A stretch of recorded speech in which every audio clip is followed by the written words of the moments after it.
गोस्वामी जी कहते हैं भरत भैया सुने पिताश्री नहीं रहे, तात तात हा तात पुकारी, हे तात कह के भरत जी खड़े खड़े गिर पड़े धरती पर। किसी जल में से मछली को निकाल कर बाहर फेंक दीजिए, और बाहर निकलकर मछली जैसे छटपटाने लगे, भरत जी तड़पने लगे। मां कई बार बार संभाल करती है भरत जी का।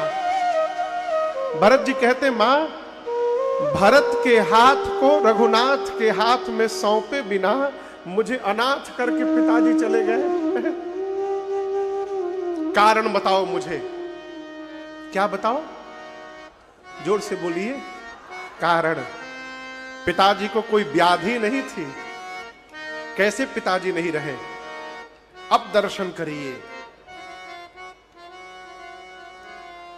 कैकई मैया ये भली भांति जान रही है सरकार आदरणीय कि आज के बाद जिस पुत्र को मैंने अपने कोख से जन्म दिया है, ये भरत आज के बाद मुझे जीवन भर कभी अब मां नहीं कहेगा।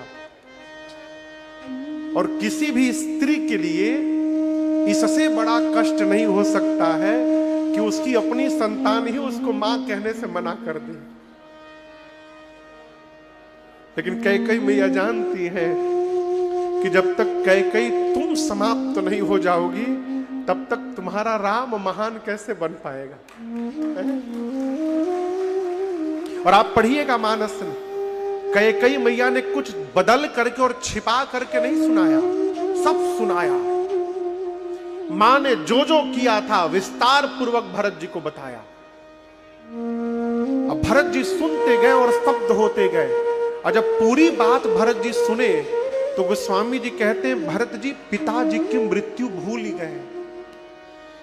भरत ही बिसरऊ पितु मरना, सुनत राम बन गौन,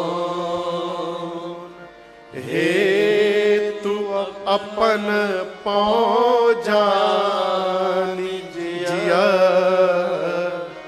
थकीत रहे हरि मौन। देखिए जीवन में जब बड़ा दुख आ जाए ना,